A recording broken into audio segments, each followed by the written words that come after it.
ঈদ মোবারক। ঈদ মানে আনন্দ, ঈদ মানে খুশি, আর ঈদ মানে হই হুল্লোড়। ঈদের দ্বিতীয় দিনে আমরা কক্সবাজার সমুদ্র সৈকতের সুগন্ধা পয়েন্টে অবস্থান করছি। এই জায়গাটিতে আমরা দেখতে পাচ্ছি লাখো পর্যটকের পদভারে একেবারে মুখরিত হয়ে উঠেছে কক্সবাজার সমুদ্র সৈকতের সুগন্ধা পয়েন্ট। শুধু সুগন্ধা পয়েন্ট নয়, কিন্তু সমুদ্র সৈকতের লাবণী কলাতুলি সহ যে সকল পয়েন্ট রয়েছে সেখানে কিন্তু একেবারে মানুষের যে উপস্থিতি সেটি আমরা কানায় কানায় পূর্ণ দেখতে পাচ্ছি।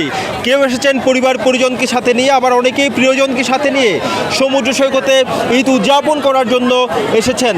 কক্সবাজার সমুদ্র সৈকতের পাশাপাশি কিন্তু আশেপাশে যে সকল দর্শনীয় স্থানগুলো আছে, ইনানি পাথুরি বিচ, হিমচড়ি ঝর্ণা এবং রামুর বৌদ্ধ মন্দির, মহেশখালীর আদিনাথ মন্দিরের দিকেও পর্যটকরা ছুটে যাচ্ছেন।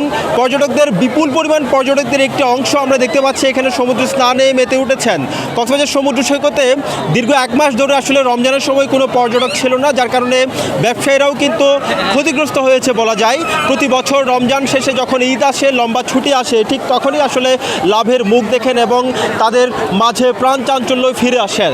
এই মুহূর্তে কক্সবাজার সমুদ্র সৈকতে ক্ষুদ্র ব্যবসায়ী থেকে শুরু করে যে সকল ছোটোখাটো ব্যবসায়ীরা রয়েছেন, বিশেষ করে ছোটোখাটো ব্যবসায়ী বলতে কি এখানে যারা ঘোড়াওয়ালা আছেন বা ফটোগ্রাফার আছেন, তারাও আসলে এখানে অতিরিক্ত মুনাফা অর্জনের আশার কথা বলছেন। পাশাপাশি এখানে যে সকল সমুদ্র সৈকতকে কেন্দ্র করে বিভিন্ন হোটেল রিসোর্ট গড়ে উঠেছে 450 শতাধিক।